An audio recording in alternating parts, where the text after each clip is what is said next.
Hey everyone, how you doing? And welcome to the master tutorial for the Face AI. In this tutorial, I'm going to show you through most of the stuff you can do with this AI, but of course, be creative. You can do basically everything with it. But this tutorial is really covering all the bases and all the basics, how to use it. So without further ado, I would say just let's get started. Okay, so the first thing I want to show you is how to integrate it, because it's not as easy as like the other ones. You have to do a couple of steps before that so that you can properly use it. Okay, so as you can see here, this is a standard third-person project from Epic. Nothing special, just the basics. What we want to do first, before we add this, we want to do something else. We want to add the easy ballistic plugins. It's free, so everyone can use it, and we want to have the AGR Pro. This is this one. Install both of these to the engine, right?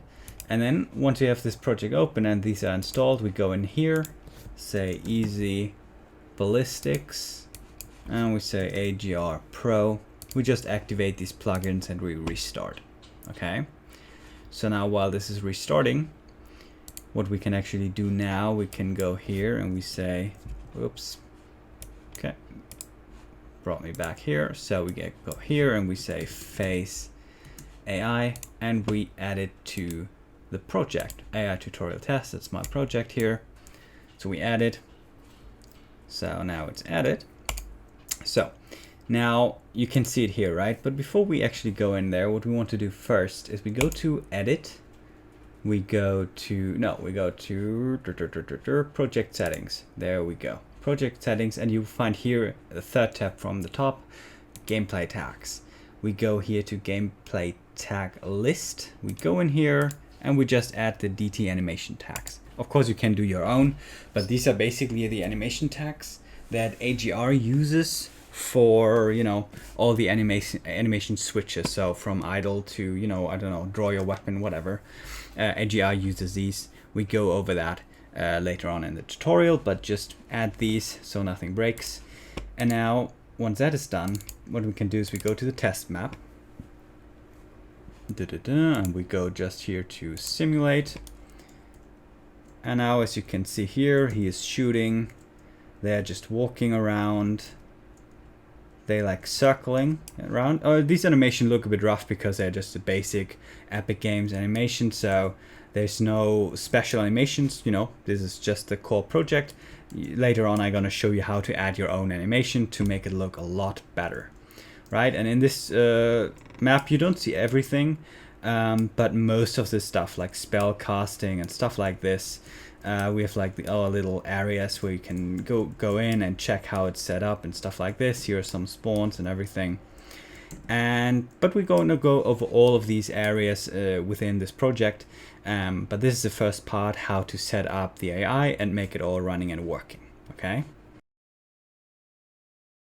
So before we actually start setting up like the core component of the AI, I actually want to go over and show you how to do the base setup. Okay, so what we're first going to do is we go to base AI, and you have here the AI base, which should always be your like parent component.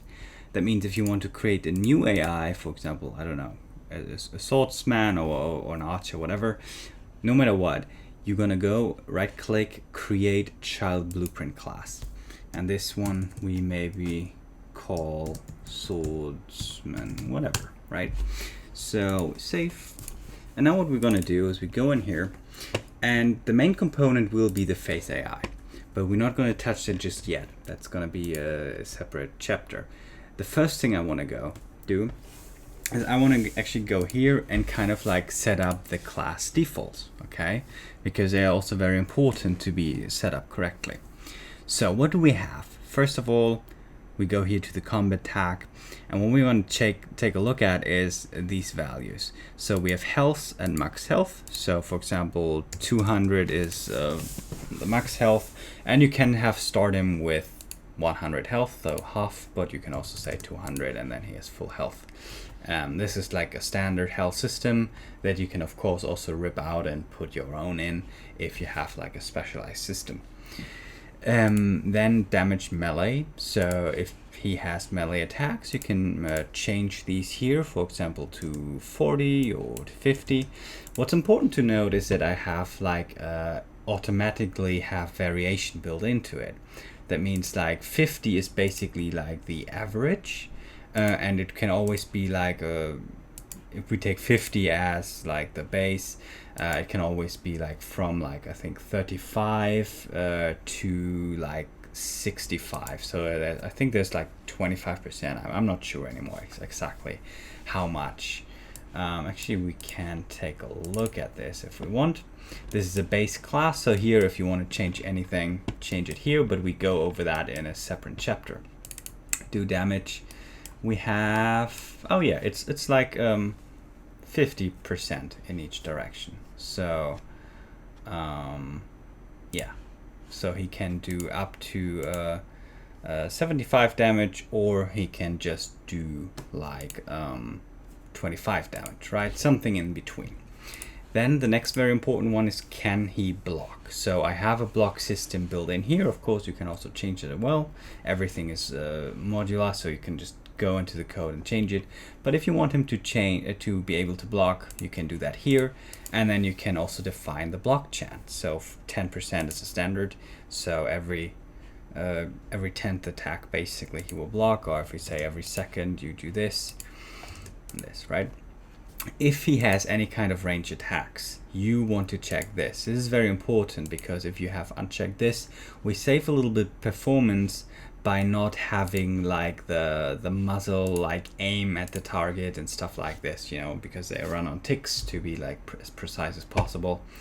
So this is very important. Only check this if he has ranged attacks. Okay. Friendly fire. So in general, we have friendly fire disabled. If you want friendly fire, you check it here, and he cannot damage. Wrong. Friendly fire is enabled by default. If you don't want that, if he cannot hit any other members of their group, I'm gonna go to that in a second, where you can set this up. You just check this. Next is just basically death animations. So if you have no animations in here, he will automatically just simply start ragdolling. If you have death animations in here, he will randomly choose one, and then he will play it, I think like around 80%, and then he will switch to ragdoll. Again, you can change that in the code if you want. So next is sounds, like hit sounds and particles. So whenever he hits something, this sound will play and this particle will play. For example, blood effects, and maybe like a sound of a sword hitting something, right? Tank score. This is kind of like important if you have several AIs and they fight against each other. 10 is the highest. I think 10 is the highest and 0 is the lowest. So if you have a tank score of 10, AI will be more likely to be attacked. If you have a tank score of 0, this AI will most likely not be attacked, but it's not 100%. It's just a little bit, you know, notching it in one direction or another. Then you have voices, shouting, damage, and shooting sound. So if he shoots, he plays this. If he gets damage, he plays this. And if he shouts, it's this. And of course, you can have here like how's it called? Sound cue, I think it is. Yeah. If you have a sound cue and have this, you can have here a random node, and then you have here as many different sounds as you want. So you can have like, you know, it's one sound plugin, but he randomly chooses one of these, and that way you have a variety of sounds that can be played if he attacks, or if he shouts, or if he gets damaged. More to that we come when we take a look at the actual base class. Then with a muzzle flash, that it's gonna be like played when you have like when you shoot. Voice pitch is, you know, it is exposed, but you actually don't need to change it. It will automatically like choose a random value. So every voice, even if you have the same voice from for two different AIs, they will kind of like change the tone of the voice a little bit, so they don't always sound exactly the same, you know, just a little bit of a random variation. Then the random meshes, if you have 0 here, he will take the mesh he is just assigned to. But what you can do is you can have here several meshes. So for example, if it's like an ordinary soldier, right, you can have like five meshes of a soldier. So you can place the same AI over and over again, but they will always have like different looks to it, right? So just another level of randomization. And then consider for optimization. There is an optimization in place. There's another chapter, you can check for it. And this is just like, should it be considered for it or not? For example, if this should be a boss, he will probably not consider it for optimization. If he's an ordinary thing, you probably want this on. Then we have difficulty, you know, just some like little changes in like how much health he has, how much damage, stuff like that. And the rest is just the standard stuff. Spell location you don't need to touch. Yeah, this is probably the base variables. Before we go to Face AI, we're gonna take a look at the AI coordinator, because this is one very important one and very easy one for you, because what you want to do is you actually just want to change the team for coordination. I have here some, but it's in an operation, you can just change your stuff. So basically, if he is a knight and you have turned on no friendly fire, right, he will not be able to damage any other AIs that have also the team knight, right? So that's one way to kind of like have different factions. Member of camp is important if you want them to do activities, or yeah, basically activities. It's a member of camp, so you can have different activities, for example, in different locations of the city, and they will only go to an activity of their camp, right? So for example, if you have workers who work in a mine, then you have here as a camp mine, and they will always only do activities in that mine. But for example, not if there's another group of workers that do like, I don't know, wood cutting, right? They will not do any kind of this, because the activities I have also randomized. So you just place some animation they would want to play and say the camp name, and they will automatically choose between them. Okay. Apart from that, there's really not much you have to change in here. So the next thing would be the Face AI. That's a bit bigger subject, and we go to that in the next chapter.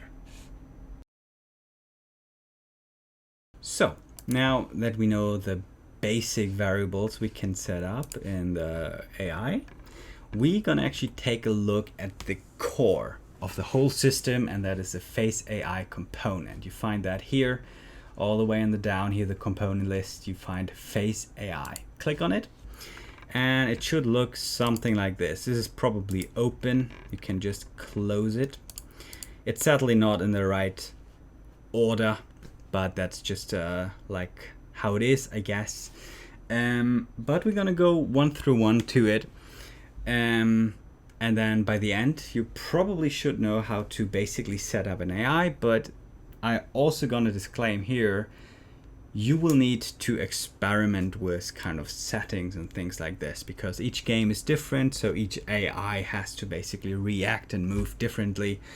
And this is definitely a part of the game, to experiment and see what it does. But I'm gonna explain to you now how to do this. Let's gonna start. We close everything just to have it neat. First thing we want to do is add 00 general, and 3 things. Is it alive? Normally yes, so just don't bother doing it. We have here the behavior tree. If you want to change it, the base behavior tree should do it for most part.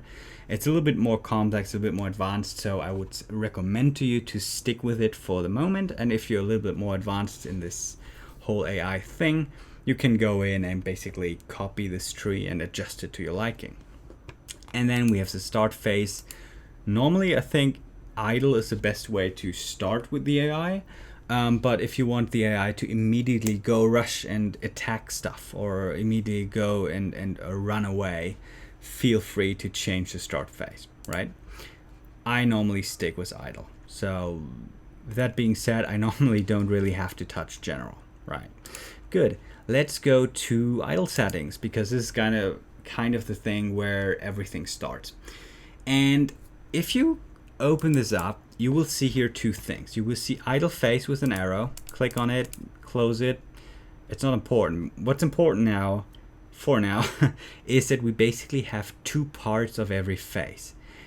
This thing, idle phase, you will find again here, just called differently melee main phase, but it was an arrow way open it. This will always be the same for every single phase. And this is something you have to set up in every single phase, because this is the true core of the thing. Here you direct him, here you can tell him what to do. We go over that in a second, but this is always the same for every single phase. And then we have secondary variables like idle variations. What should he do when he's in here? Or random distances and stuff like this. So each phase will have some slightly different secondary variables. For example, here the combat thing, when he attacks, you say at what distance does he attack, what does he do after, you know. And we come to these in a second, but first let's go to the main core variable, which is this one, right? If we open it up, and I'm gonna explain it now in general and also for the idle phase. So, because this is always exactly the same for every phase, right? So the first one is the phase, it's idle. You normally don't want to change it. Everywhere in each phase, it's already set to whatever phase that is, melee main, so you don't really touch it. You know, this is just like to find out, okay, what phase is it? Then you have the base pose and overlay pose. This is from the AGR component. And basically what you can do is you can say for every single phase, how he should move. Later on we go over the animation blueprint, or maybe we already did, depending on how I structure the final tutorial. But you will see you will have these tags that basically specify how the AI moves, right? Is it like a normal move, or has he the weapon drawn, stuff like that, right? So you can set it up, for example, here mocap basic is a normal walk, the neutral walk, no weapon inside, it's just walk like you and me.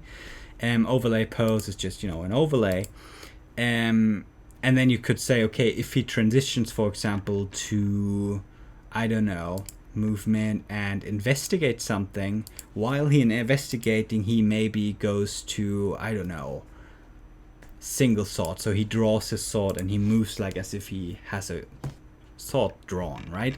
So you can set that up for every single phase, so you're very easy to direct how the AI basically looks when he moves around, okay? And here you have the thing like desired rotation and, for example, rotate to velocity. This is just important, like, for example, if you're in combat and he looks at you, you have desired rotation. That means when he is, for example, in the defense states and go backwards, right? Desired rotation means he will still look at the target, which is, for example, you, the player, but he walks backwards.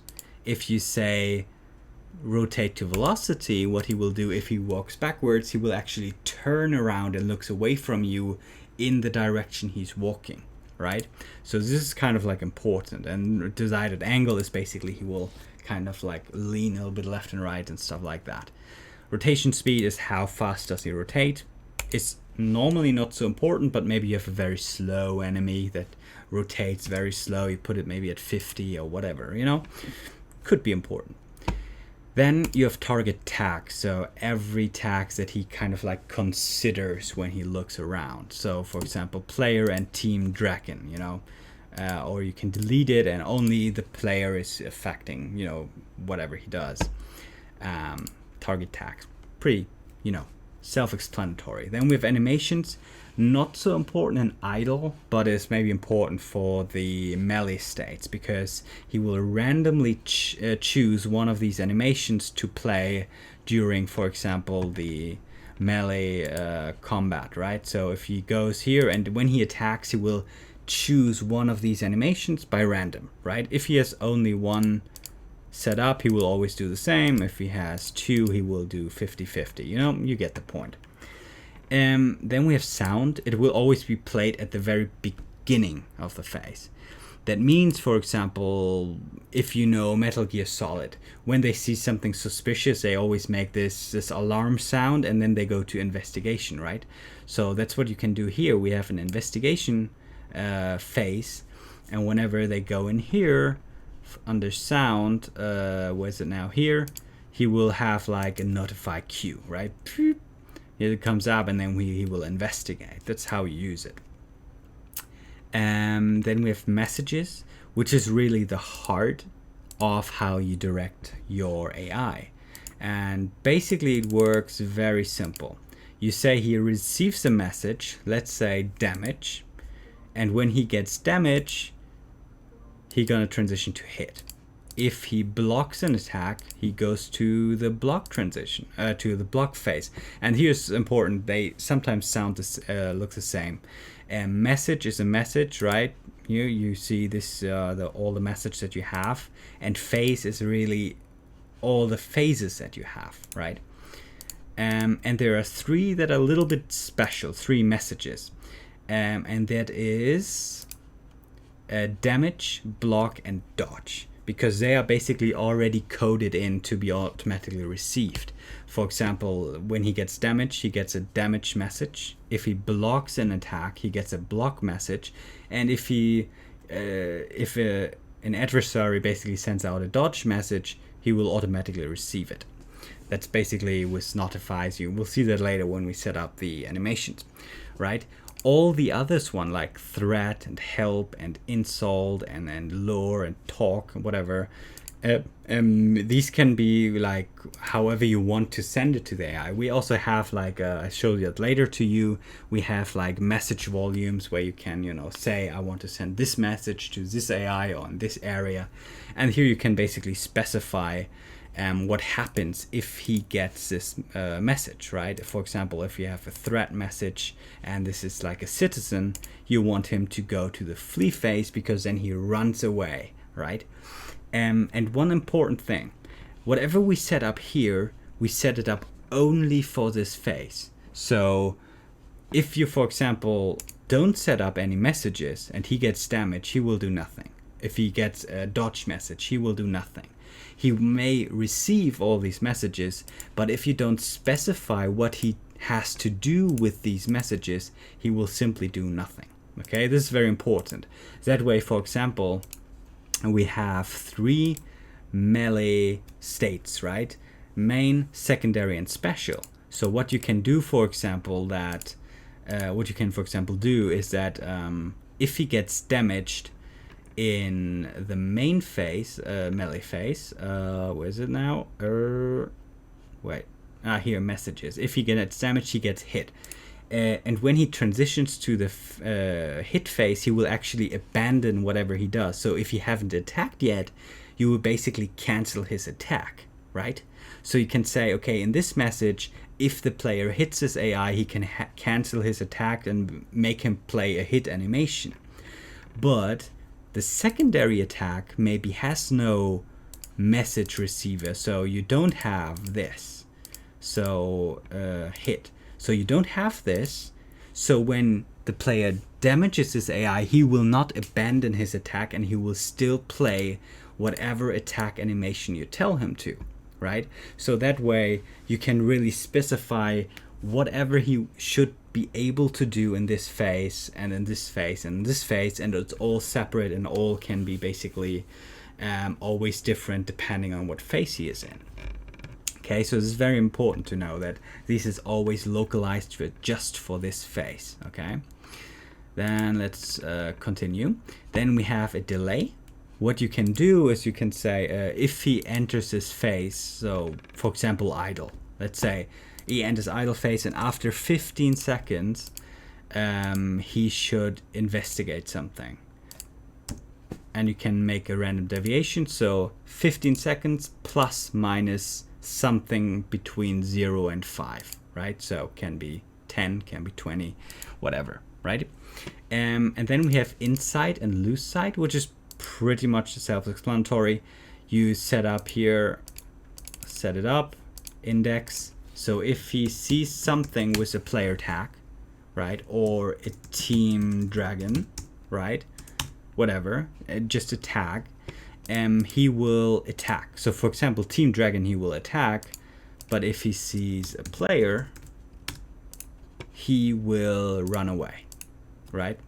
And the same goes for loose sight. So if he loses sight of the player, he will maybe investigate, right? Of course, this is a bit contradictory now, so we delete this. So if the player runs away from this AI and he loses sight of the AI, he will just investigate the last position of the player that the AI has, right? And then he will, you know, because he goes into the investigate state. And similar to this, but a little bit different, is within and beyond range, because this is not when he sees it, but it is when they are within this radius. So when the player goes within 500 units of this AI, he will attack. And what you can say is use line of sight, because this means only if this AI can see the player, this will happen. So the player can still sneak up from behind to attack this AI. If you turn off line of sight, it's hard-coded everything within 500 units about the player. And you can do this also again for the player character, and maybe team dragon, you know, is maybe a bit wider. Everything in 1000 radius, he just attacks, or he runs away, whatever you want. And the same is beyond range, but just the reverse, right? And then we have health. And what you can do here, for example, is when he gets damage and his health goes below 90%, you know, less than 90, he will attack whatever damages him, or he will run away if it's like a citizen. And you can say, is it happening once? So it can only happen one time, and whenever he comes back into idle state, he will not do it again. And then we have finally movement speed, which is very simple. How fast does the AI move? You can change this. For example, here 180 is normal walking speed, and in attacking he has maybe, I don't know, what we have here, 320 movement speed. And this is really it. So this is all the things you need to set up. And like I said, it's always, you have to set it up again. But what you can do, if you have very similar states, you can go to, for example, like inside, you can copy this and you can copy it inside here by just pasting it. So you don't always have to do the same stuff. But again, messages are probably the most important one, especially if you want an engaging AI. I would recommend, if you have it, always implementing these three. So damage, block, and dodge. So he, you know, reacts accordingly to what the player does to the AI. Okay. Yeah, and like I said here, for example, melee attacks, AI, do your stuff in here. But here we come to the secondary variables. For example, here melee attack distance. You can do that differently for each one. So you have main and you have secondary. So he will attack, or you play the animation 150 meters away from his target in the main one and 200 units away. So what you want to do is you want to be very careful what animations you're actually playing. So that, for example, 200 to 250 is actually kind of far away from the player, so you want to have animations that are a little bit more far reaching, and all the animations that are like normal attacks or like a little bit shorter, you want to maybe put to the main phase, because he will attack when he's much closer to the player. Okay, here 150. So that's something you want to keep in mind, that you have the proper animations for whatever you set up when they should play it, right? And then here we have something that also most have. So this is a very common secondary variable, and that is melee main transition, or like in general the transition. So after he has done his attack, he will transition to another phase, for example defense. And here's something a little bit special. We have here randomized melee main. You have like here randomized special. It's always like, you know, called whatever this phase is. But what we have is following. If you don't click this, after his attack, he will always go to the defense state. If you click it, you have to set up these two as well. So he can maybe go for another attack, or he can run away. So now you have 3 phases that he potentially can go in, and he will choose a random one. So whenever he is in this phase, because he normally will loop, right? So he will go to attack, then he go to a phase like defense, for example. Then he comes back to attack, and then he will, choose another phase where he goes into next. So that way you have a very engaging and not always repeatable AI. If you want an AI that always like has the same, the same rhythm, right? So for example, he attacks and then he goes defense, and he attacks, he goes defense, then you want to turn that off. If you want a bit more randomization, go here. Of course, what you can do, for example, you can say here defend and then attack secondary. So you have 2 defense states. That means 66% he will go into the defense state, and to 33% he will go into the second attack state. Okay, so that's something, you have to try and figure out what works best for you. And as you can see here, some phases have like different secondary variables that are very much like tailored to whatever phase that is. Here, as you can see here, investigation phase, he will run to the last position of the target, and within 400 or let's say 600 units of that position, he will search like a random location, goes there, waits for 2 seconds or let's say 5 seconds, and then he chooses another random location 600 units around, and he will do that a total of 5 times. And after these 5 times, if he doesn't find anything, he will just go back to idle, right? And then we have here patrol. Do he patrols once, loops, or back and forth? This is really something. Or here we have like different melee transitions, or here melee ranged or special. So this is just like how he behaves in this defense variation. I set it up so you can like, if this is a ranged AI, you maybe choose this because it's more appropriate, but you don't have to. And yeah, this is really something to figure out and see for yourself what works best for you, and then like for you and your AI and your game. But in general, that's mostly it. As you can see here, we have different states like patrol, flee, follow, investigate. Optional is basically an empty state where you can do whatever you want, right? You will see that when we go into our behavior tree, there's nothing set up, so it's something for you to play around with and test things out. And yeah, here we have hit, taunt, dodge, block. Everything is set up and ready to go, really. And hit animation is when he gets damaged and doesn't block, he just gets hit. So we want to set up here some animations. Dodge is just dodging, taunt, and most of these are basically very simple ones because they simply play animations like block animations, hit animation, taunt animation, dodge animation, stun animations. These are reactions, so they are not very let's say sophisticated. They really just play an animation and forget about it. Defense is defense state, when he's not attacking. Ranged is a bit more specialized. You say here maybe 1,500 units he can attack. How fast can he attack? Numbers of attack before reloading animation, and then transition, like we had it before. We have here under combat, we have some other thing. We have target consideration. So only targets within 2,000 units will be considered. So even if he sees the player, but the player is maybe 2,100 units away, he will not do anything because he's not in a consideration radius, right? So you can bump this up to 5,000. Maybe you have in sniper AI.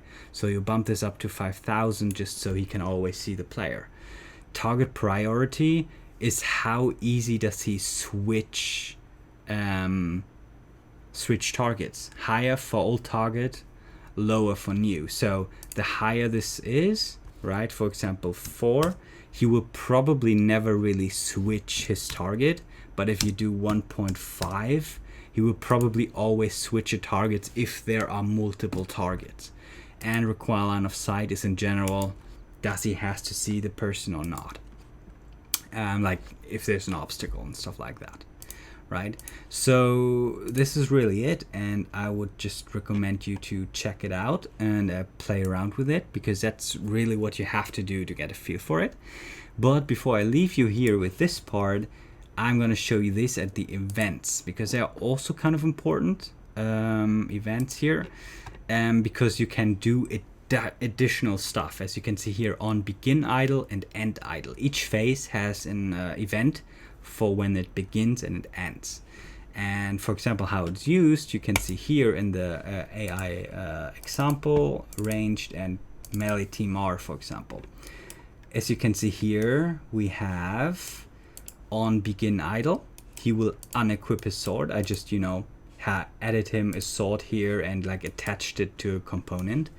And if he leaves his idle phase, so any other phase, he will equip his sword and walk around with his sword in his hands. If he goes back to idle, he will unequip the sword. And that's where how you can basically add additional stuff, and you can do here whatever you want, right? You can also, like here, for example, is another example. If he goes into melee special, he maybe plays a specific sound, right? You can do a variable this, and you call this special melee sound, instanceable. And now what you can do, for example, when maybe special melee is like a super attack, and maybe he has like a catchphrase or something that tells the player, oh, here comes like a big attack. You can add a sound here, and then he will always say this whenever he makes a special attack.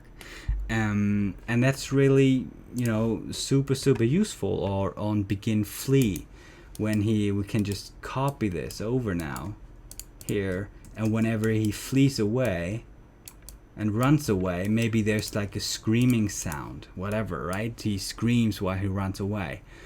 And all these things you can do, and you can really go as crazy as you want here with whatever you blueprint afterwards, right? And that makes the whole system very versatile, very modular. And at the beginning, yes, it's a little bit overwhelming because there's like a lot of stuff.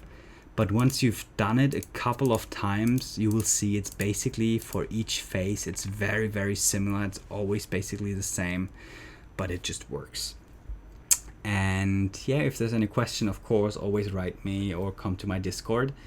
But I would just say, you know, try some things out.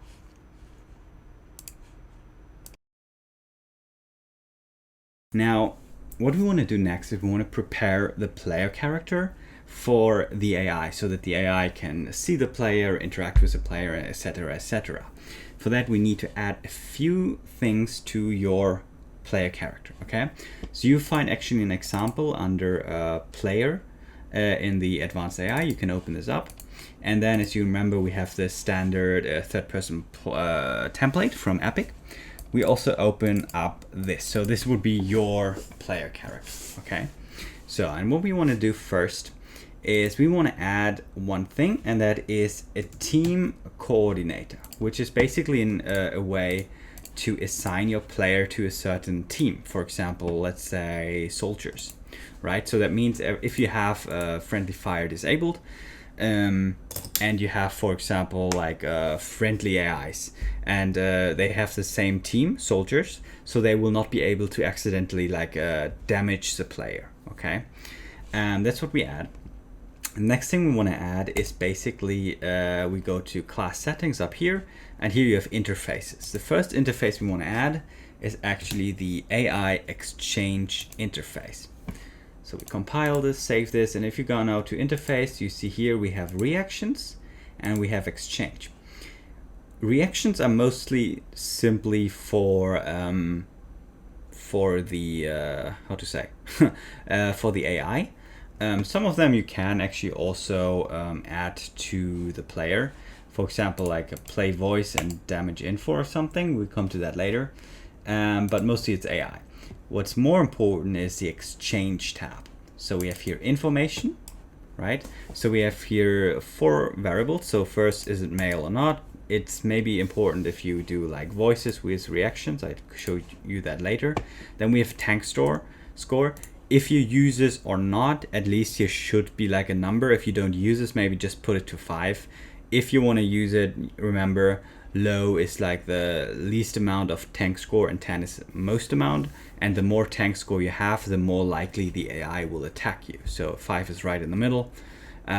Just keep that in mind. But you can, for example, do a promotion here to a variable, and then whenever you have a certain armor selected, maybe you change the score depending on that. Then we have here max health, right, and health percentage. Here you'd simply plug that in from whatever health system you use, right? So you will have like a max, you will have a health percentage and a max health, right? And then male, female. And then we have transmission. This is also mostly for the AI, but in general it's good practice if you have this already here, because somewhere it might be used or will be used, depends on, so you can always just plug it in what you can plug in. For example, capsule collision and AI team coordinator can go in here. If you use the AGR component, also plug it just in here.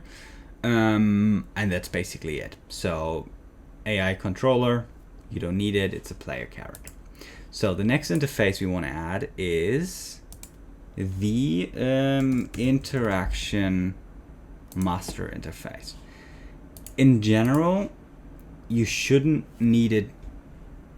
This is basically the interface that we use for, if we go here, utilities, I have like a lightweight interaction component where you can basically interact with stuff, right? You can check that on my Steam page, and there's a tutorial how to integrate this and everything if you choose to use it. But in general, sometimes I might use it in some of these blueprints. For example, in the blueprint for the spawning or maybe the message volume. I think in the message volume I definitely used it. So you just want to integrate it so that it's integrated, so just so that everything works correctly. Interaction actor, you don't really need that. You can just say self, right? And these you don't need because you don't have them. And then we have player info, which is kind of nice. You can plug in here your camera. That way you can always basically call player info no matter in what blueprint you are, and you have it, and you can actually go from there to do stuff. And for example, here we plug in the camera, so whenever you call like player info in no matter what blueprint, you have a direct access to the player. So to the camera, and then here player info. But here, as you can see, if we hover over this BP player example, so we kind of want to change that to our actual player character. So what you need to do, you need to go to utility BPs, interaction component, interface, interaction master interface. And what we're going to do is we go in here and we change to player info. We go, and then here BP player example, we want to change now to third person character, and we say reference. Okay, then we save this, and now it will probably happen at some point if you use something of these, or if you use the message volume, you have to go in there if they give you errors, and you have to simply like reconnect whatever it says is a mistake, simply because now it's basically a different blueprint class that's connected there. But here you can go now and say self, and now that's connected. And probably what we want to do now is we're gonna maybe go to message volume. If I used it here, does it give me any errors? As you can see here, player infos, but because it's not really important what class it is when we go to instigator, that's not a problem, and that's not important. And the same goes here. Yeah, so you don't actually need to change anything here in message volume. So everything should work. If there are errors, just remember you basically have to just reconnect it. And then let's check if we have everything. So we have all the interfaces in here. We have an AI team coordinator, which is important. And the last thing we want to do is maybe go to this here, say tag, and we want to add a tag. And we want to add tag player, because that's what the AI will basically look for most of the time. So we add here, and we also, just for good practice, because sometimes you call maybe like a tag from the team coordinator, we just add them here as well, just for good measure, okay? And here you would also add, like, for example, if you have like a very specific faction, or you change your faction in between, what you also can do is you add a second one, and you call this, for example, team soldier, right? And then copy that and add that everywhere, right? And that way, basically, you can have the AI look for team soldier, like an enemy AI, and it will still see the player. So you don't have to always have the same thing like team soldier and player. You can just search for team soldier, right? But yeah, good practice is that I still always have like both look for team player and then a message, or on site or on team soldier. But I think this is pretty much everything we need for the player.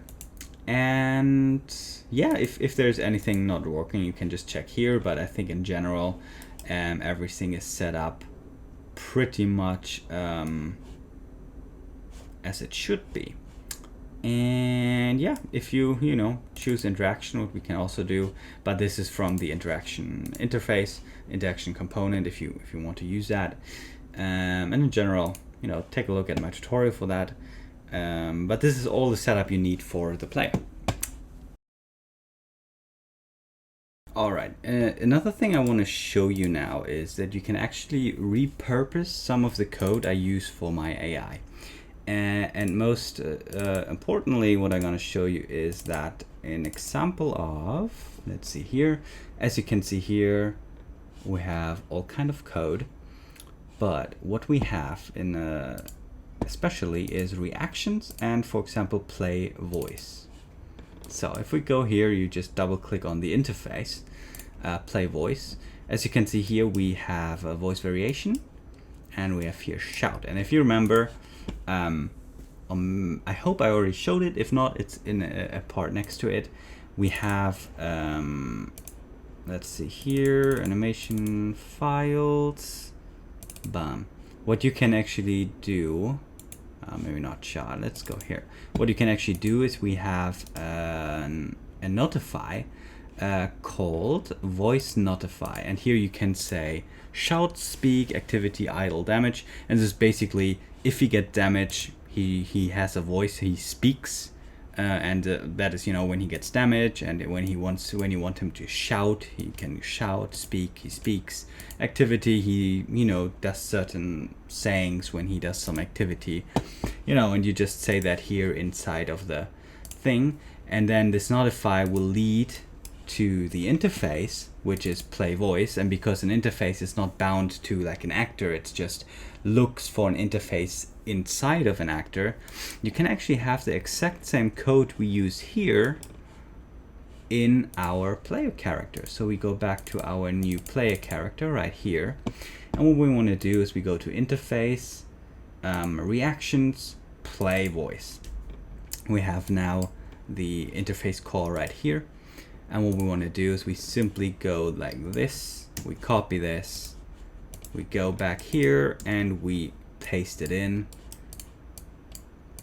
We connect this, and now we might have to create here some like variables if we want them. And here, for example, for the sound, you have like just simple different variables for like the different sounds. Here damage has like a damage voice, and then here in the variable you simply add a Q for damage. If you want to add that, for example, also we don't need damage voice, for example, for speak, we just copy this, paste it here, we make this a variable which is speaking sound, bam, compile, and then you can add that here.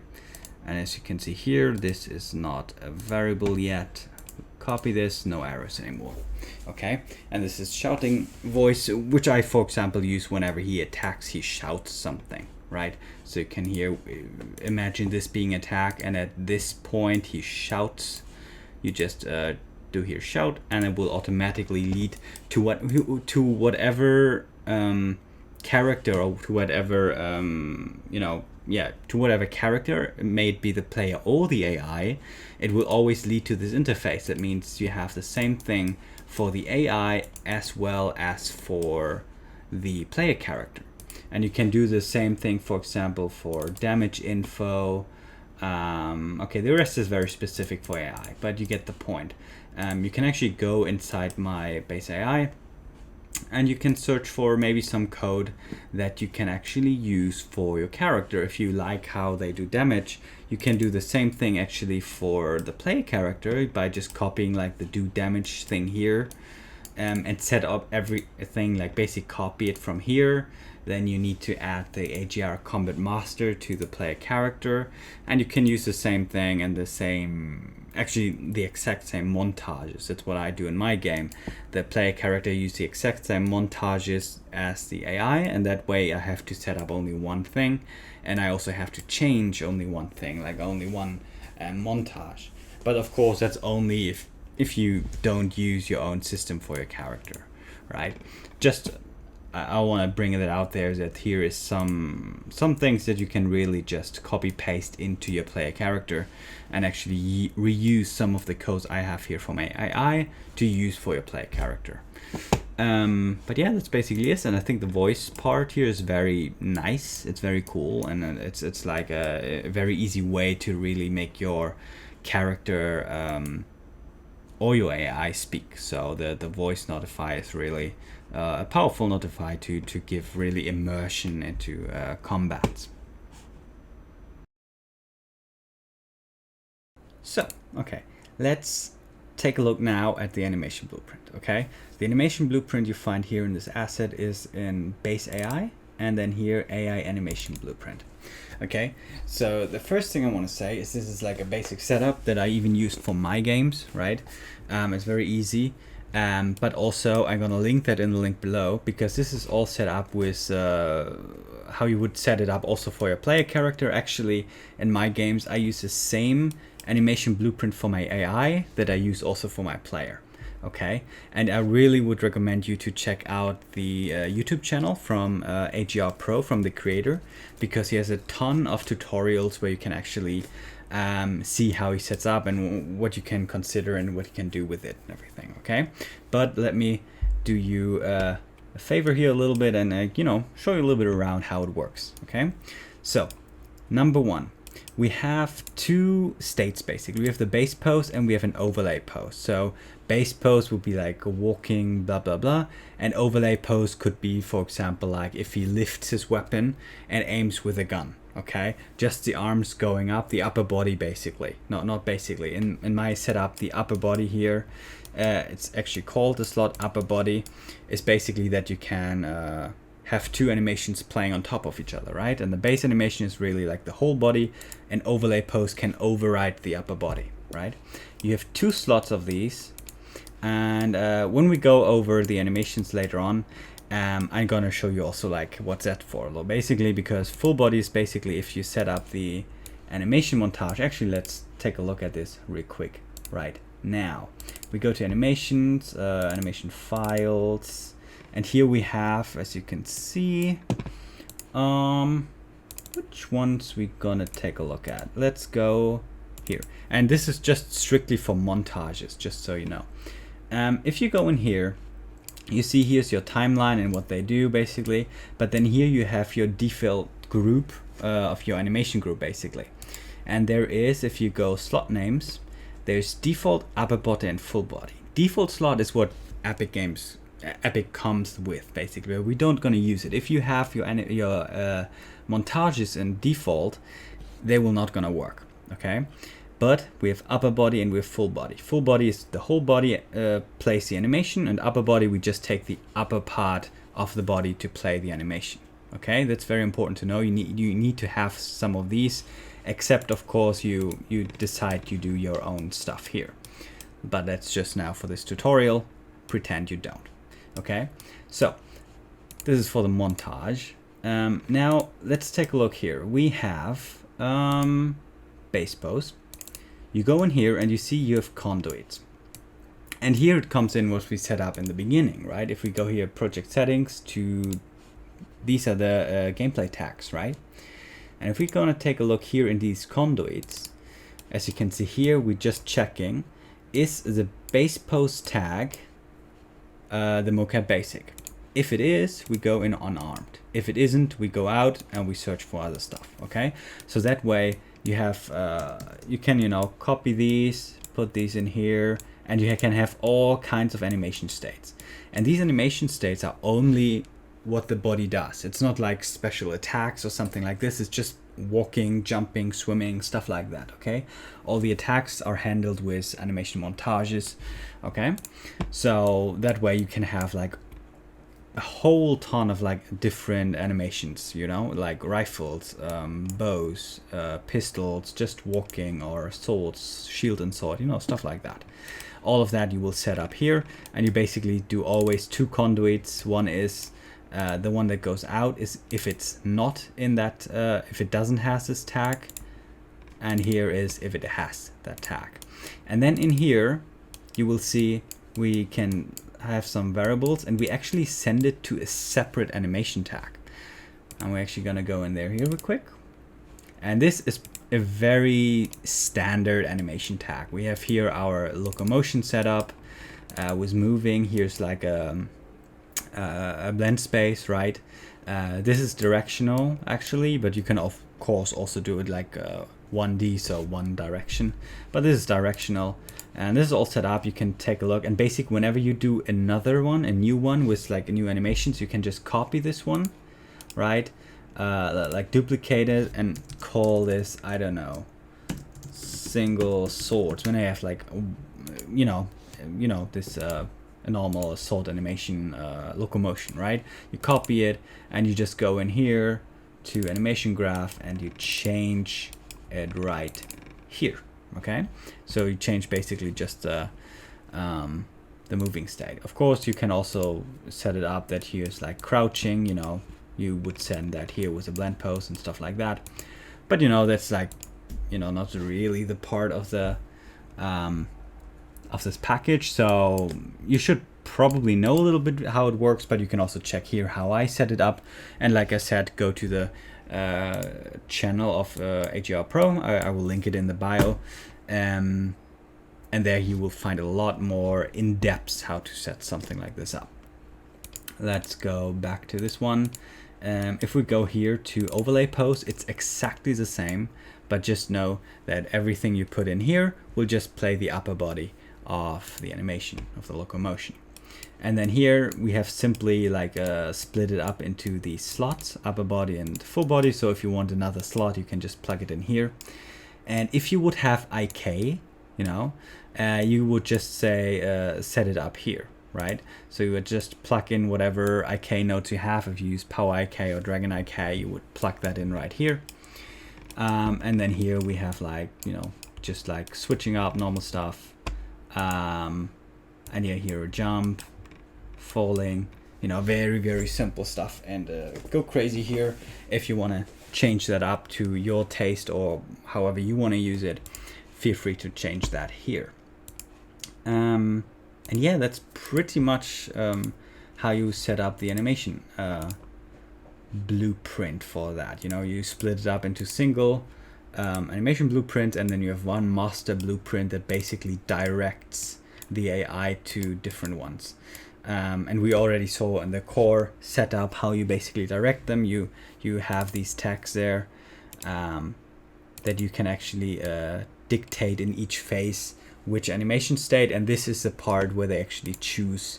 If you set up like a single sword tag here, or like fists, whatever, and they will actually like refer to this. Okay, but yeah, this is pretty much it, and let's go to the next part. All right, everyone, so now we come to an interesting part, and we're gonna make the AI basically attack. And we also set up basically how to do damage and stuff like that. Okay, so let's first go into the code. I'm going to show you basically how you set up certain things. Okay, so in general, if you use this base AI like a humanoid character, everything will already be set up correctly. Okay, so no problem there. But let's say you make a new one, or you want to add some certain trackers. We come to that in a second, what that actually is. You're gonna have to change some things. And what you want to do is you want to go here to the AI combat master right in here. And as you can see, here's a whole bunch, but it's always the same. And I'm going to show you now basically what that does. Okay, so we have here something called collision meshes. So basically you have here trackers. So if we go to the viewport and we go here and we say set it to visible, and you actually see what's happening. As you can see here, we have these trackers, and these trackers represent certain things. For example, this one could be a sword, right? If we go, for example, to the foot and do the same thing, we're gonna have a tracker here, and this is, for example, when he kicks. All right, and these trackers, we're gonna show you that later in the montages. They will basically trace a line along the animation, right? And then when anything is hit by that animation, he's gonna damage whatever he hits. All right, so that's the idea. If we go to the combat master, as you can see, all of these trackers, right? If we go here, right tracker for the right foot, has like we register it here with this node, register collision mesh, and we give it a name, a very unique name, like foot R, foot L, and then this component we have to connect. And this is all you need to do. So when you have a new tracker you want to register, you can just do this and this, and then you put in here whatever new tracker you have. Let's pretend this is a new one. We put it here, and this is called, I don't know, head.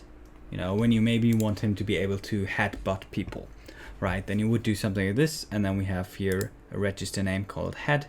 Remember this because we're gonna need that later on in the attacks. Okay, but this is just a little thing that you really have to do. And what you want to do is you want to put it under the collision mesh, and then you put it here, and what you can actually do is you parent it simply to a socket, right? In this skeleton is actually a socket in the hand that is called sword L. If you have, for example, a foot tracker, you see I parent it to foot R. And this is basically, they always stay on the mesh, and no matter what kind of skeleton you have, normally if they have this socket or this bone, they will connect to the skeleton. Otherwise you want to redo that, right? This is basically what we need to do in the collision thing. And here is basically also whenever you have basically another character, right? This is a child blueprint of the base AI. We always want to make a child blueprint, right? So what you can always gonna do, you can always go in here. Oh, it's still visible because in the parent class we made it visible, but you can always go in here, and let's say this character has, for example, a very long sword.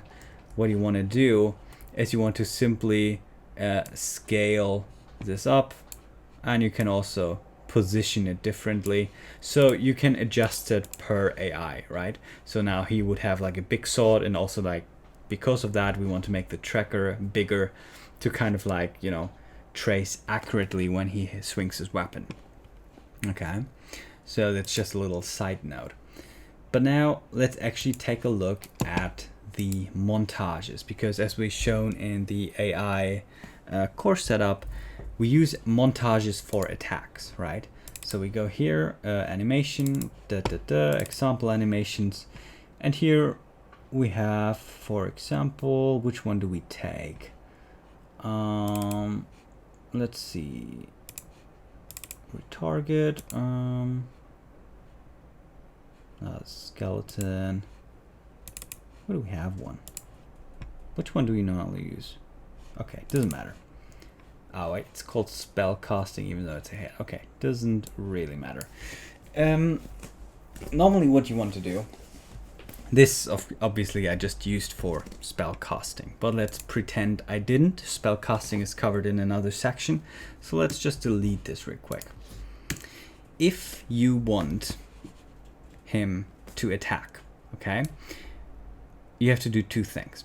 The first thing you want to do is you're going to add notify, and you're going to add AGR combat activate weapon. And here you have one thing, two. If you have several weapons, you can basically clear the other weapons if they are activated. So you have basically attack with first weapon, then you clear it, and then somewhere here you have a second weapon that activates, okay? This is for. If you have just one weapon, you don't really need to bother with it. Next is we have activate weapon name. And this weapon name is actually these registered collision meshes. So for example, now he swings his sword with the right hand. So what we want to do is we want to check, okay, here, this is a sword R, so the right sword collision mesh.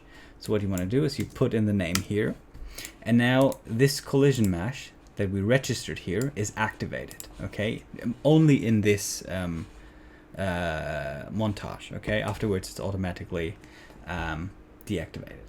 Okay, so and it's now activated right here in the beginning. And then next thing you want to do is you want to add a notify called trace hit. Where do we find it? Let me check real quick. Here. No.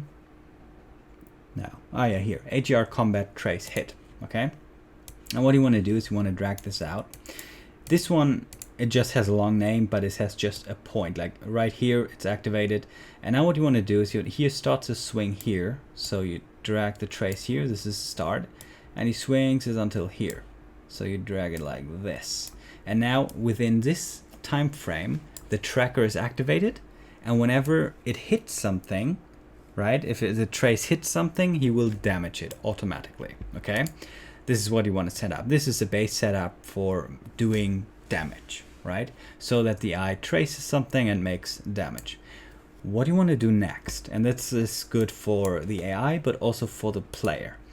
You want to add a notify called, where do we have it? Dodge notify.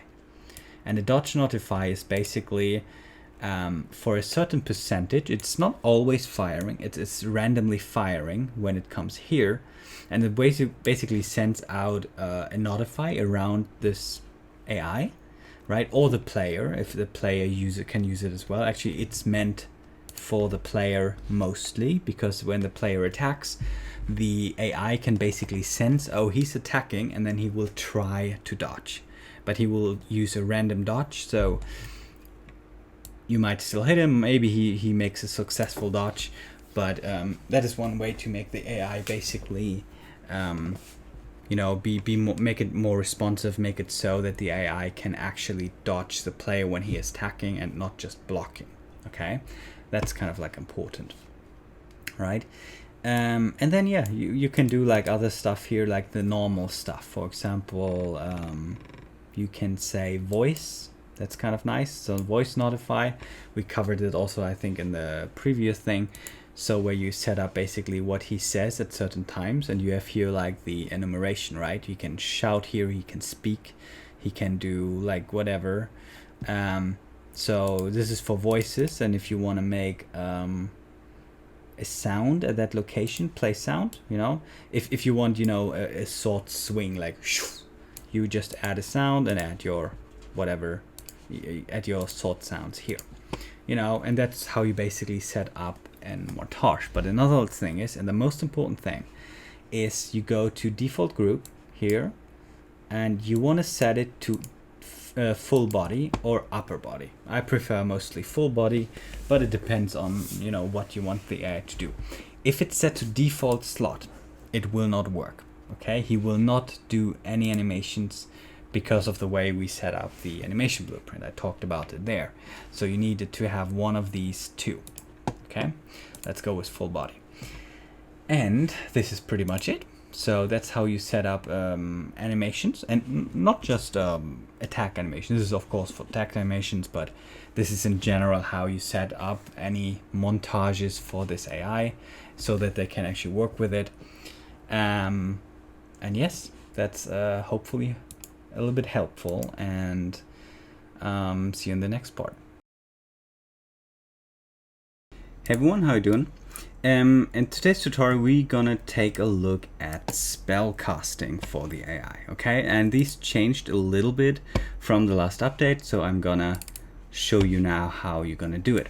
So the first thing we're gonna need is an animation, because everything is gonna handled as usual in my pack with the most, how to say, dynamic way to use it is like with notify. So you can basically say, okay, at this point in animation a spell will be cast.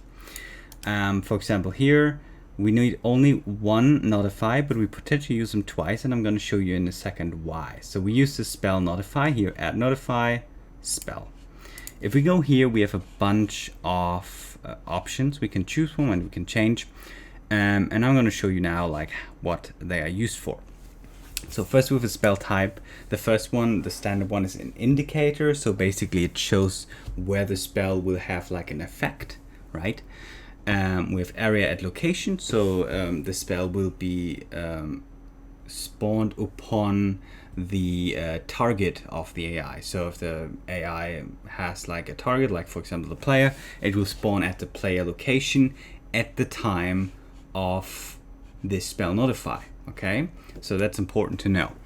And if we don't use an indicator, right? If we have an indicator, this position will be saved. So let's actually add a second spell notify. What you can do is basically say, here's where the indication is where the spell will land.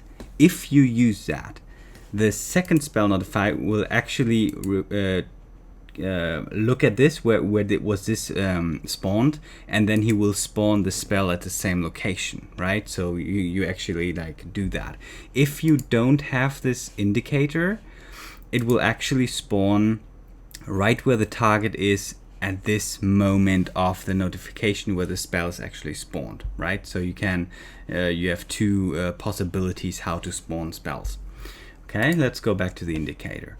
So next thing is here, indicator itself. So the indicator will be around the caster itself. That's very useful if, for example, the second spell is around the caster, because area around caster means the spell will be cast directly on the caster, right? For example, a shockwave from him. Buff is the same. Fly to location, there's no code yet, because that's kind of like depending on how you set up your game. But the other ones have all already like code, right? Only fly at location has no code. Yeah, so you have to say here indicator itself. If you want to not spawn it upon the target, if you leave it, it spawns upon the target.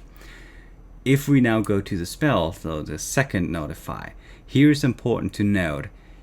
If you use an indicator, you have to click this. So it basically checks, okay, where did the indicator spawn? I spawn at the same place. If you uncheck this, it will always spawn directly upon the target, and then this notify, the first one with indicator, is kind of useless, okay? So this is important to know. Second is the radius, okay? The radius is like kind of like if you, and here change spell radius. So if you want to change the spell radius like dynamically, like you know, per animation, let's say you have 3 animations and the same spell, but you want to change the radius, you can do that here. The same goes obviously also for the indicator, right? So you can do the same thing. Next one is spells. What you want to do is you want to have like use this spell base, right? The spell base, you're going to make a child of it, and inside of that you can change like of course you can set a custom code, but also if you just change some things, I'm going to show you that in a second. It's also already quite versatile. And then here for the indicator, I already set up like a 1 second, 2 seconds, 3.5, 3, 4 second indicator. But of course you can copy one of these and change the duration of this indicator, okay? And that's basically it. That's all you need to do to really like spawn a spell. And of course, like depending on where you put these notifies, they will do that. Okay, so for example, here's 1 second, right? So if I want to have a 1 second indication, I just change it here to 1 second, and here I would just change it to, I don't know, spell 1 or whatever, right? And then here's an indication, and it's spell 1 second, bam, the spell will be spawned. And now let's take a look at the spells. You find them under utility BPs, spells, and then you have indicator. You can copy one of these and change the duration, right? And then we have, oh yeah, here's just like a spell base. We need that later. And spell base setup. So this is important because these is a base class for both the indication and the spells. And in spells, we have the base spell setup, which is just for the spells that actually like do damage or spawn something. Okay, if we go in here, you will find we have a couple of things. You can of course change this, check the code, and do whatever you want if you want to change things up. But this is how I set it up. And now actually let's take a look. So if we want to create a new spell, what we're going to do is we create a child blueprint, and we call this, for example, now, I don't know, flame, or let's say fire shock. Okay, I'm gonna tell you in a second why. If we now go in here, as you can see, the code is of course inherited, so it's nothing in here. As you can see, we have a collision box, and this is kind of important because here's one thing you can do. So first of all, let's start in the beginning. First of all, the base damage, okay? Then the damage type. So if you have a specific damage type, you plug this in here. A sound can be played, and the sound will be played exactly when the spell is basically spawned. Then you have damage fall off and damage delay. So this is important, the damage fall off, because like it's a radial damage, right? And you can make it fall off. So for example, 1. That means like in the middle is the most damage, at the edge is nearly no damage. Right, then you have the native radius, which is basically, I don't know, 500 for example. And then the radius here, you shouldn't change. That's the radius that's gonna be changed if you choose to do so in the notify. So this will be overwritten either way. Then you have radial damage, and this is a check mark, and I'm gonna tell you in a second why. Then with particle, which is simply like the particle system that's gonna be spawned, right? And now we have this radial damage, and this is important because what we have is if it's checked on, by nature it will just like, you know, in a circle around the location where it's spawned, it will do damage like in 500 radius, right? If you unclick that, what he will actually do is use this collision box, right? And everything inside of this, like after this delay, you see we have here like a 0.2 second delay. You can of course like change this. For example, if you have like maybe little bump spawns and the bump explodes after, I don't know, 2 seconds, right? But the animation of the particles already starts, and after 2 seconds it explodes. So you can say 2, so the effect spawns, and after 2 seconds you can actually make the damage, so the player has time to kind of like get away. So, but back to here, radial damage, right? If you uncheck this, he will use the box, and basically what's happening is you can position this box.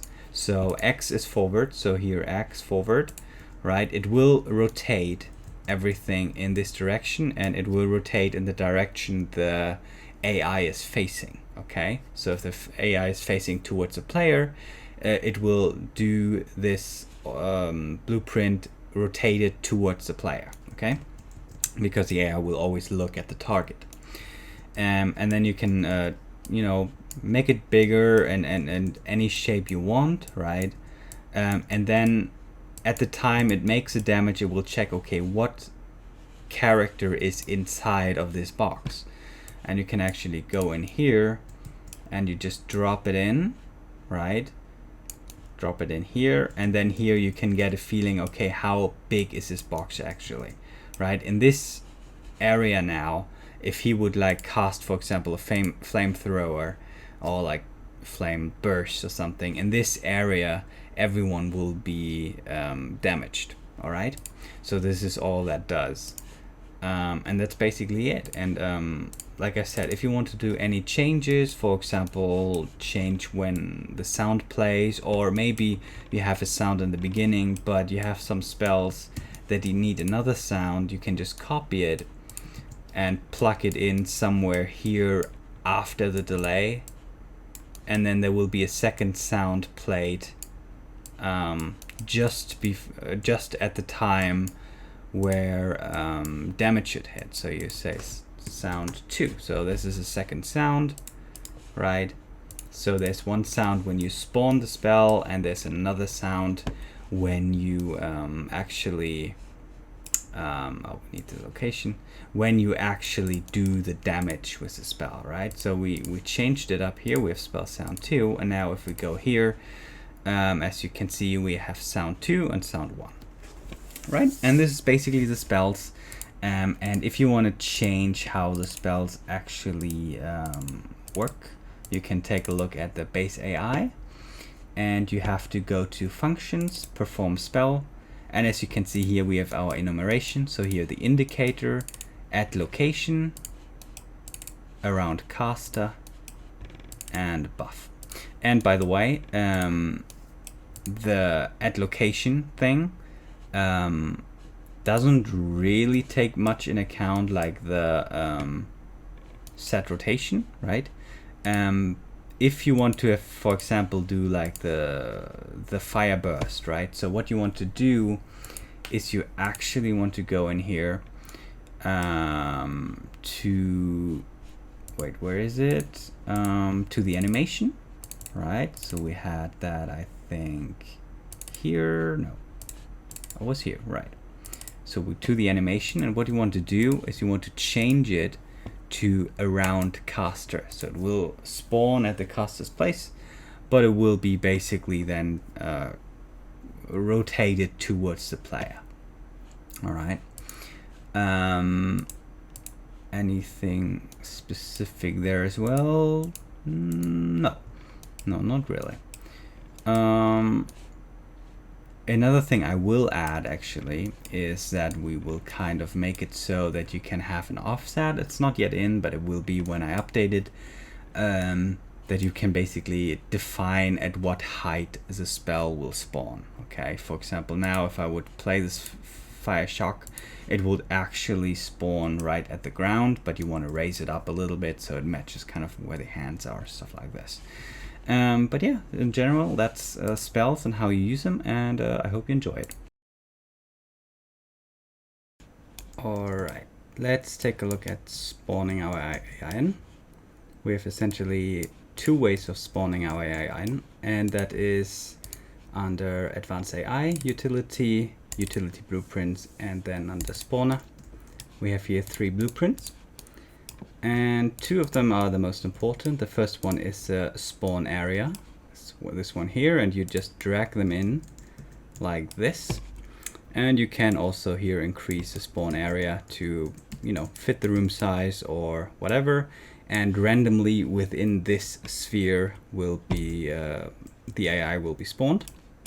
Then we have the spawn AI, which is basically the heart of the spawner. We have here, if we click on it, we have here some variables. So the first one is the AI class. So basically it's an array, so you can open it up and you can plug in here whatever AIs you want to spawn, and they will pick at random one of these AIs, right? Then we have the spawn points. These are basically also an array, and you can always go in, pick whip it, and then you click on the spawn point you want to choose, or you just use the drop down menu. But if you have a big level with several spawn areas, it can be a bit tricky, so I would recommend the pick whip. Then what we have is AI amount. What we have here is basically 5 at the moment, so 5 AI will be spawned and you can do that to whatever number you want. If you have too high a number and too low a spawn area, that could cause some problems, but in general it should be fine. Then we have a spawn delay. So if we don't use a trigger, so we turn this off, for example like here, we can set a spawn delay. So after 5 seconds in this case, if we start now, after 5 seconds there should be some spawns. There they are. So after 5 seconds they will simply just spawn in. And then we have more in the respawn section. So what we can say is that if the AI dies, it can respawn.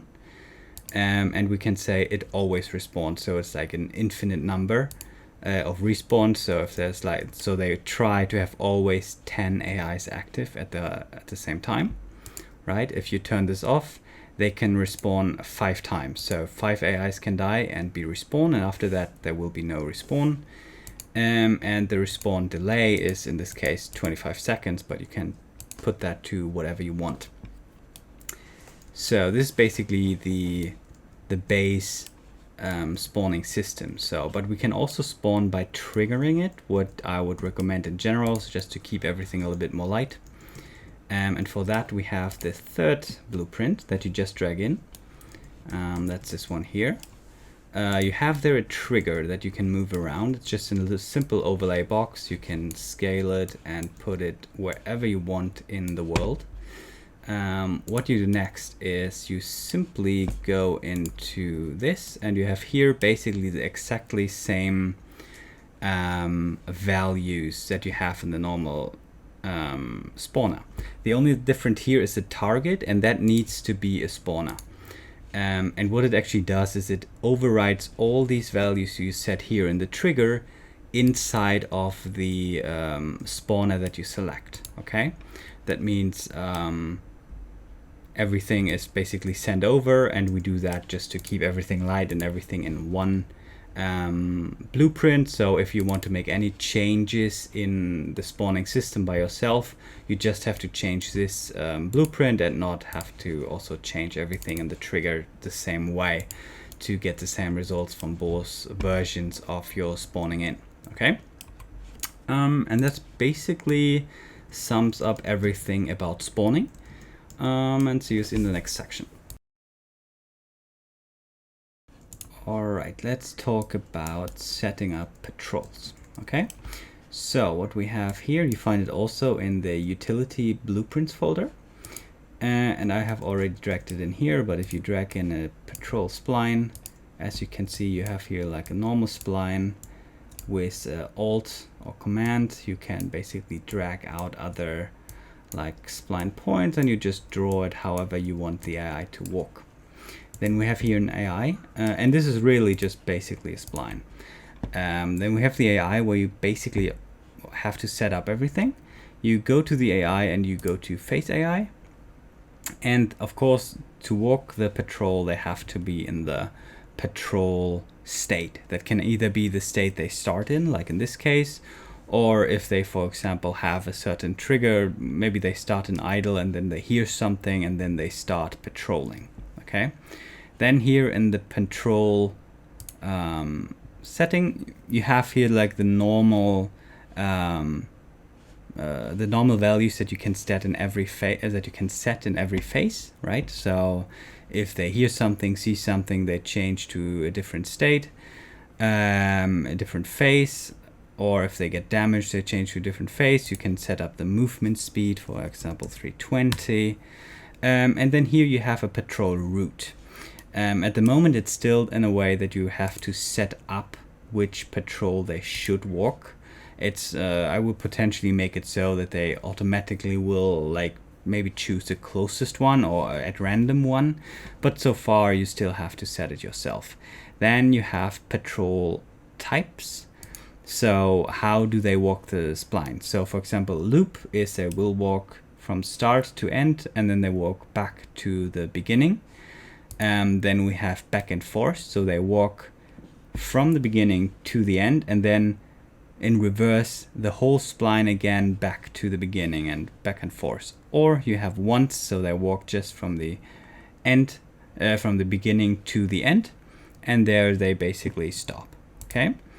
And then we have here just a little follow patrol curves. This is just like how precisely should he stick to the patrol path. So this is maybe useful if it's like a very narrow passes and maybe narrow bridges they have to cross and stuff like this. Okay, but this is basically already it for the patrol spline. And if we go to simulate now, as you can see, this is the spline I selected, and he just simply walks along it. And now at the very end, he should go back to the beginning and walk it again. All right, guys, so we talked already a little bit about like directing the AI with all the settings we can set up actually in the AI face component, right? When you have sites and when they receive messages and they change the state and stuff like this. But now I want to introduce to you a little component that I wrote. You find this one under Advanced AI, Utility BP. And this one is called a message volume. And what a message volume basically allows you to do is send a message to a specific AI, or in a specific location send a message to every AI in that area. And this is very useful. As you can see here, I have this one. This is one. We have basically two components in these. So let me drop this down a little bit. We have the box, which is basically the overlap. So when the player walks through this box, he will actually trigger this in this area. He will trigger like a message. Okay, so let's actually see what kind of options we have in here. Okay, we have here the sphere radius. So this is basically the area in which the message will be sent, right? We can go in here and we have here area class, right? But we don't need that. Wait, okay, I'm not in the main hub. That's why I don't see my stuff. Okay, so here in the main hub, we see the trigger extent, which is here. You can change it here, or you can click it here and you know, scale it up however you prefer it. And then we have here a checkbox for area message. So if you can see, if it is checked, we see this area, so you know exactly in what area the message will be sent. If you uncheck it, it will vanish because we don't need it, because we will send messages directly. Okay.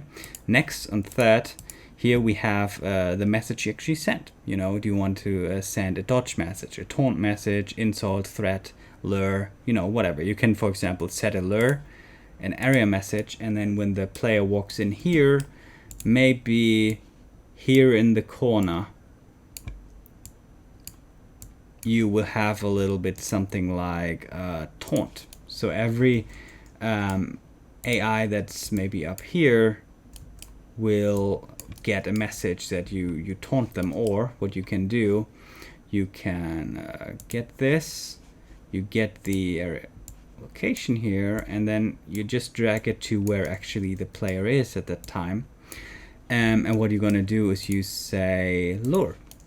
That means now what you have is, for example, if you make it a little bit bigger, maybe like this, the player walks in here, and what happens is that he basically maybe makes a noise, for, you know, because he walks here, he makes noise.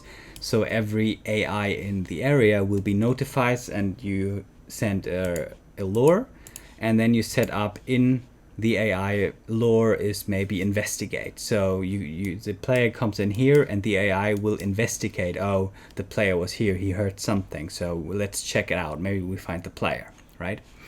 So the next thing you can do, here message location, again, you can send it here, or you can just grab it directly. Then we have here a little checkbox for do it once or do it all the time. Like whenever the player walks in here, it can trigger again, or do once, it can only happen once. If you uncheck this, so it can happen multiple times, we have here a rearm delay. So after 15 seconds, if the player walks in here again, it will trigger again. Okay. Next, we have here also checkbox for area messages. That's also important. You have here two options. So by default, it's actually sent from the player directly. That means if he walks in here and you say area message, the message is sent from wherever the player is at the moment. If you uncheck this, it will actually be sent from wherever you position this. So this is something you have to look out for. So because this could be potentially something that makes it look like it's not working. Okay. And yeah, we have here like direct messages. So if you say area message no, you want to send direct messages, you can have here an array. So you have here plus, however you want, and then you can happily pick whip every AI that is triggered once you enter in this overlay box. This is, for example, very useful for a boss fight. You know, when you have a boss here and the player enters the arena, for example, the boss is notified and he will maybe send a threat, and the threat or maybe a taunt, right? And then he enters a taunt state, play some animation, and then the fight will start. Okay.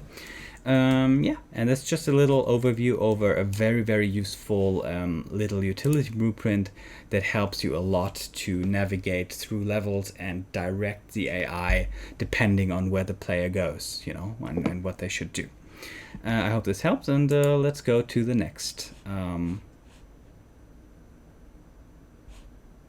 I hope this helps, and let's go to the next little thing we can do.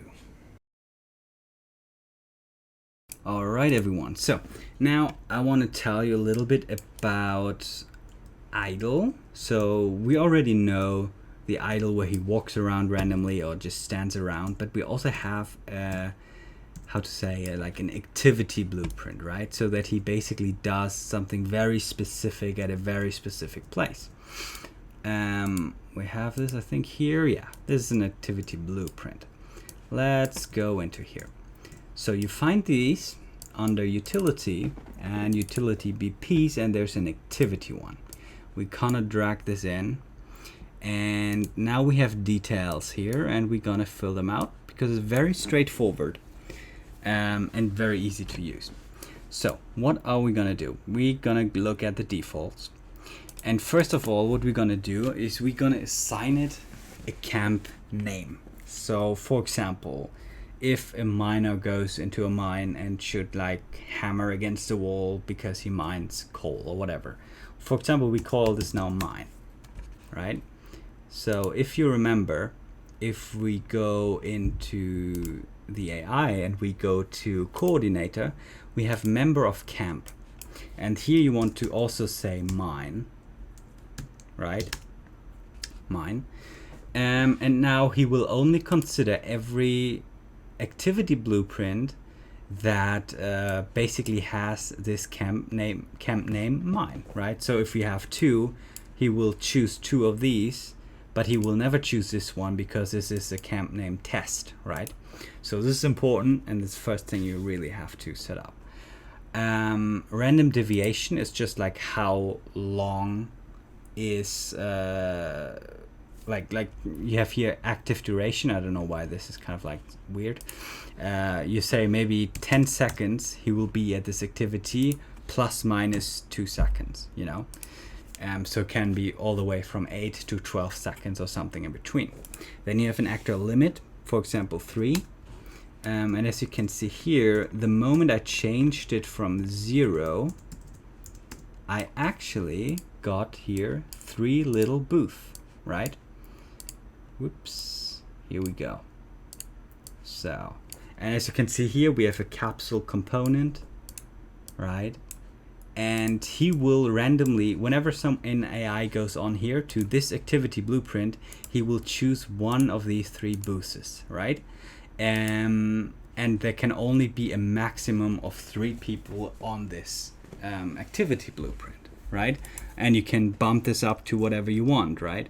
If it's 0, it's gonna be no one. 1, it's gonna be 1, right? So this is important. Next is basically an extend. not so important. It's just like, you know, consideration wise. And then animations, that's important. You can, again, like normally in my asset pack here, you can add several animations, right here, several animations, and he will randomly choose one of these animations. Okay, then we have boost transform, which is here you just see, you know, whatever you set up. This one, you will have here some like you know, you can also set it up over here. As you can see here, I set it up here. You can move it around here, or you set it up here, and if you want more, you can also add more, right? Or not. Maybe you can only add it like this. Yeah, you can only add it like this. It's more just like a quirk.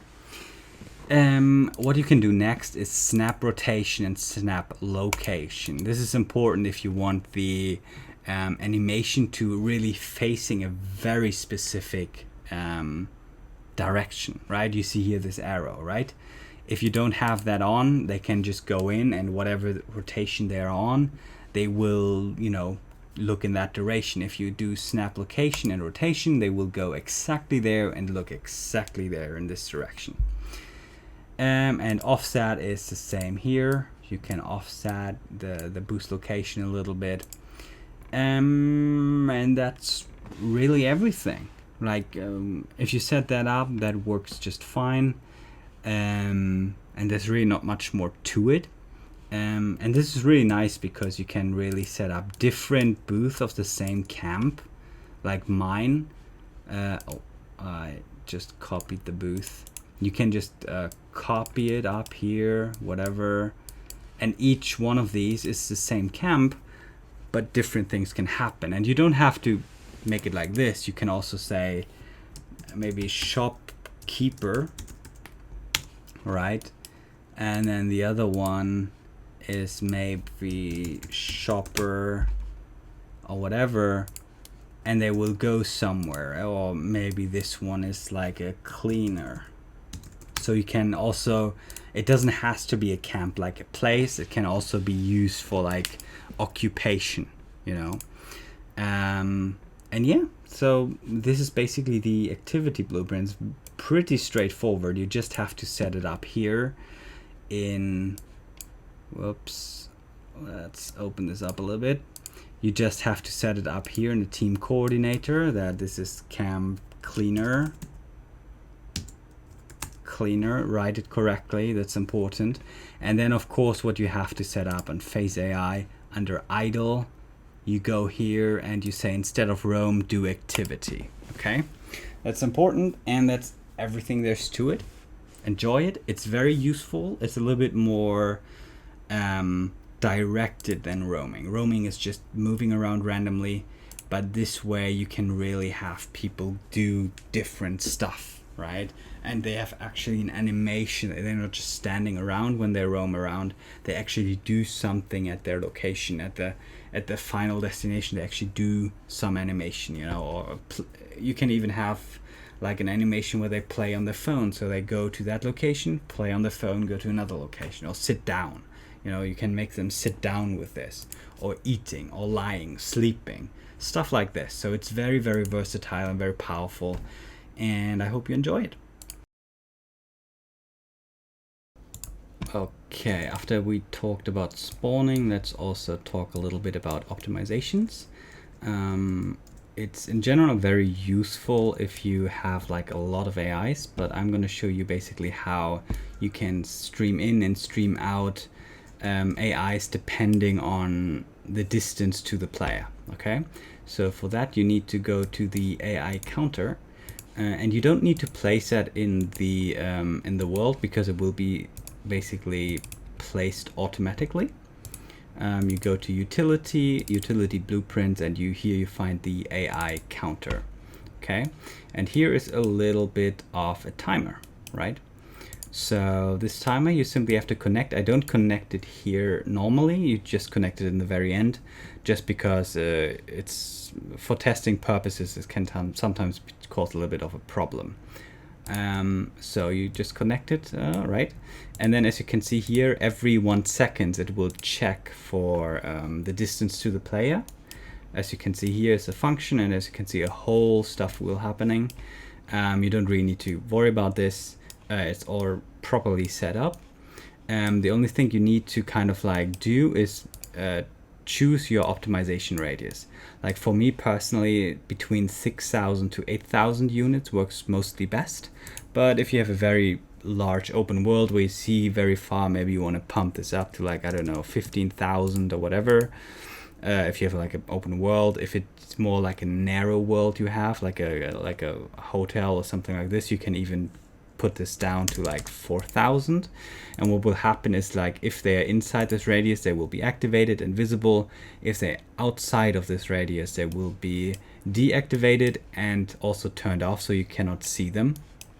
And this like saves a lot of performance if you have a lot of AIs. If you have just like, say, 10, 20 or 30 AIs, it doesn't really make a difference.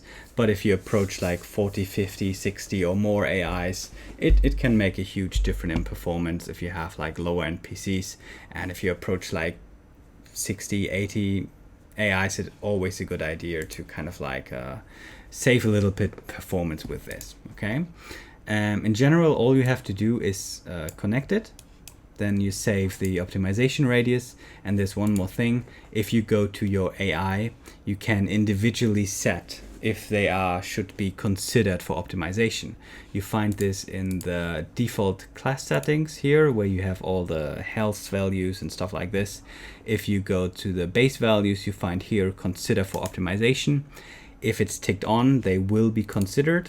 But if it's, for example, like a boss or whatever that you don't want to be like turned off and on when the player is like out of range, in of range, you know, can sometimes cause a little bit of problems. You can simply turn this off and they will not be considered with this code, and they will always be visible and active. Okay, that's just a little bit to know. And like I said, recommend to turn this on at the very end when you basically finish testing, or if you save out and build the game and stuff like this. Okay. All right. Okay. Let's take a look at behavior trees. You find these under utility, behavior tree objects.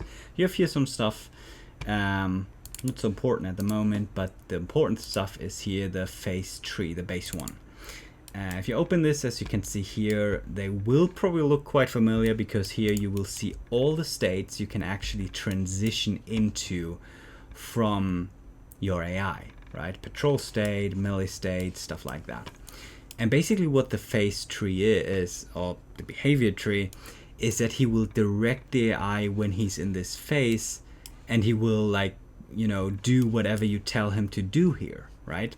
For example, if we go to the melee attack state, what he will do is he goes here, is now he's in the attack state, in the main one. He will set a target, he will move to a target.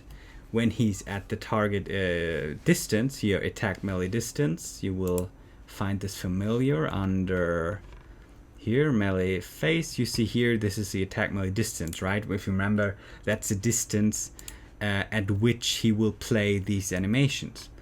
And actually here, attack target is just playing that animation that we set up here and these animation lists. And then he will transition the phase. And this is, you know, it's a bit more complex. These are fairly simple in general, but it's just, you know, you were probably not gonna go and mess around here just off the bat. This is a bit more advanced stuff, so we probably do this later on once you're a bit more familiar with the system itself, and you maybe have to watch some tutorials about how to set up behavior trees. But in general, it's kind of, you know, straightforward. For example, here the dodge and taunt and block and hit stuff, all it really does is it says, okay, I play this animation, and then I transition to another one, right? It's super simple, but it's effective, right? Because dodge is really just play the dodge, or play the hit animation, or block animation. If we go to the defense state, it's a little bit more tricky. We have here the selector for melee, defense, and special defense. As you remember, if we go to defense, here, defense phase, we have here the option, right? Melee, ranged, and special. This is just a little bit of variation that you can set up, and you don't have to do like 3 different kind of behavior trees for that. And here I also included the previous one, or you can with Alt and click on it here, you can disconnect it, and you can actually connect the old one to it, right? And that's just like the old way of doing the defense, but I kind of like upgraded a little bit. I find it better, but you can, you know, test for yourself what you like better. And yeah, here also we have those go into cover.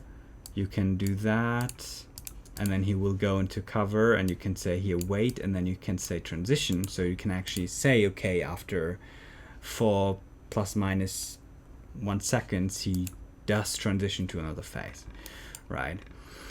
And then we have here the idle states, and you know, take a look around and see how I set it up, and maybe watch some tutorials, and then maybe you can, you know, play around with yourself and truly, you know, customize it to your AI, you know. But I think for the start, this is really everything you need. You don't really need to change stuff. And here we have the optional state. As you remember, this is a state for you to really do whatever you want. Maybe that's a good thing for you to kind of test out what you can do. For example, just, you know, you have here 3 attack states, but let's say for some reason you need 4. So you can just copy this, put it in here, and just so you know, these notes will be played from left to right. You will see these numbers popping up. As you can see here, this is 134, 35, 36, so they will play this, this, this, and this, right? So they go left to right. We have this set up here now, so it will basically work exactly the same as the melee main attack now, right? So you can set up there if we go here to optional, if you set up here some animations, whatever, if you set up here some animations, you know, set it up. The only important thing to know here is we don't have specialized variables here. So what you're actually going to do is move to, and as you can see here, attack melee distance, which is, if we go to melee main distance, is basically the distance at which he will attack, you know, 150. So you basically borrow this from another phase. That's no problem. You can just say, okay, when he attacks, he should attack at the same distance as he attacks maybe at the special melee distance, or the, I don't know, maybe the secondary. Where's the secondary actually? Yeah, here, millisec distance. Okay, right, this one, right? So you can borrow it from another phase, and then it will work exactly the same. But like I said, it's probably not something you do right off the bat. It's something more ahead, and you should, like, you know, just take a look at it, and maybe someday you can customize your AI a little bit.